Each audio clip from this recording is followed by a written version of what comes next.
Hello, j'espère que vous allez bien. Je vous retrouve avec beaucoup de plaisir en ce mois de juillet pour une vidéo qui m'a été réclamée, je vais y arriver à le dire, par l'une d'entre vous. Et j'ai trouvé l'idée excellente. Elle m'a demandé un challenge pour cet été. Alors c'est parti.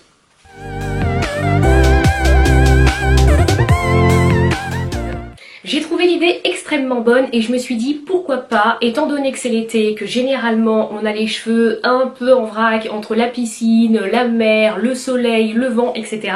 Faire un challenge hydratation. Croyez-moi, j'en ai bien besoin aussi en ce moment après les températures qu'on a eues ces derniers jours. Et je vous vois venir pour celles qui se disent « Oh, maintenant, nous on voulait un challenge spécial pouce ». N'oubliez pas que le fait de protéger et d'hydrater ces longueurs, eh bien, contribuera aussi à les garder ces longueurs et donc à voir vos cheveux pousser. Pensez à une chose, pointe hydratée, longueur conservée.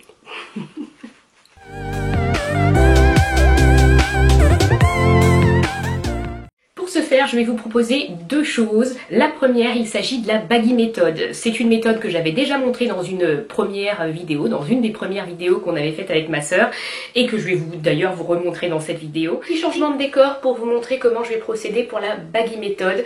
Donc pour commencer, avant de réellement faire la baggy méthode, je vais faire la LCO méthode, c'est-à-dire qu'on applique d'abord un liquide sur ses cheveux, généralement c'est de l'eau, ensuite on applique une crème et enfin une huile pour sceller l'hydratation, tout simplement.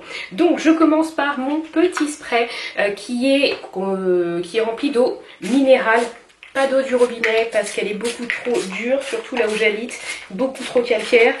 Le but c'est d'hydrater les cheveux et on sait que le calcaire fait tout l'inverse. Ensuite, j'applique un produit que je vous ai déjà montré de la marque She Moisture, je vous le montre à nouveau. Donc il peut être utilisé aussi bien en conditioner, c'est-à-dire en après-shampoing, qu'en leave-in. Donc moi j'utilise surtout en leave-in, donc j'en mets pas beaucoup, hein. Juste une noisette dans les cheveux, ça suffit. Hop.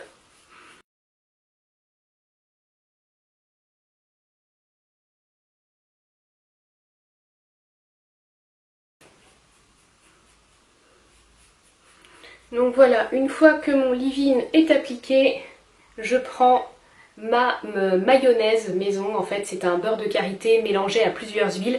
Vous trouverez une recette, on vous a déjà donné une recette sur Like M Rosem. Il y en a une autre plus récente que ma soeur préfère d'ailleurs, c'est pour ça qu'elle l'a mise dans l'e-book. Dans la mienne là, j'ai du beurre de karité, de l'huile de coco, de l'huile d'olive, un peu d'huile de ricin. Je suis en train de réfléchir à ce que j'ai mis. Je crois que j'ai rien oublié.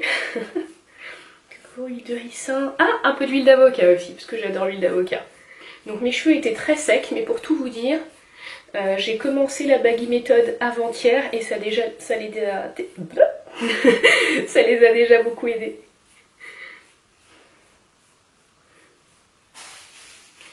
Donc ensuite, je prends un petit sac en plastique, petit sachet.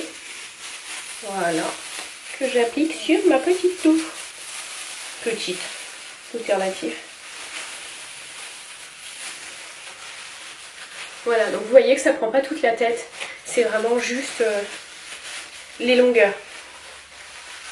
Je coince en fait le sac dans l'élastique qui est autour de mes cheveux et que j'ai pris soin de desserrer avant de faire ma baggy méthode parce que je veux pas avoir sur la tête quelque chose de trop serré pour dormir puisque généralement je la fais toute la nuit la baggy méthode.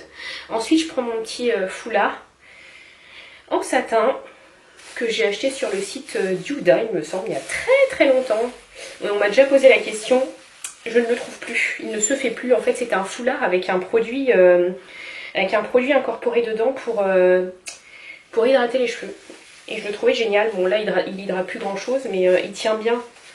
Et ça c'est bien d'avoir un foulard qui ne glisse pas toute la nuit. Et voilà, mon foulard est mis.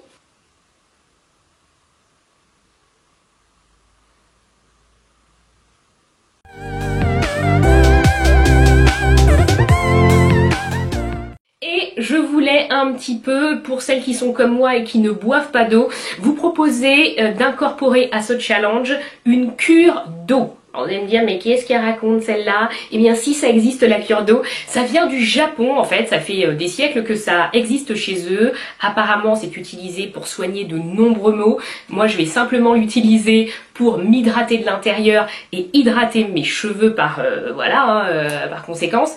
Et du coup, cette cure d'eau consiste à boire beaucoup d'eau au réveil. De boire 4 à 6 verres d'eau au réveil. Donc pour moi qui ne suis pas une grande buveuse d'eau, ça va être un peu compliqué, mais bon, ça va être une bonne raison de me forcer. D'attendre 1 heure avant de prendre le petit déjeuner. Le but, c'est de s'hydrater, comme je vous l'ai dit tout à l'heure, de l'intérieur et d'hydrater les cheveux. Alors bien sûr, on m'a posé la question la dernière fois, on m'a dit je bois beaucoup d'eau, mais mes longueurs sont toujours aussi sèches. Et oui, malheureusement, lorsqu'on se met à boire de l'eau, ce ne sont pas nos longueurs qui vont en profiter, mais ça va surtout être nos futurs cheveux, on va dire. Ça va être les repousses qui seront plus belles et plus hydratées. La fin de la vidéo a été effacée, donc je vous retrouve dans mon jardin pour vous dire que ce challenge va durer donc 2 mois. On se retrouve donc début septembre pour faire un point. En attendant, on se suit sur les réseaux sociaux. Je ferai régulièrement un point sur le challenge pour vous dire où j'en suis. Je vous fais des gros bisous et à très bientôt sur Like M Rosen. Au revoir.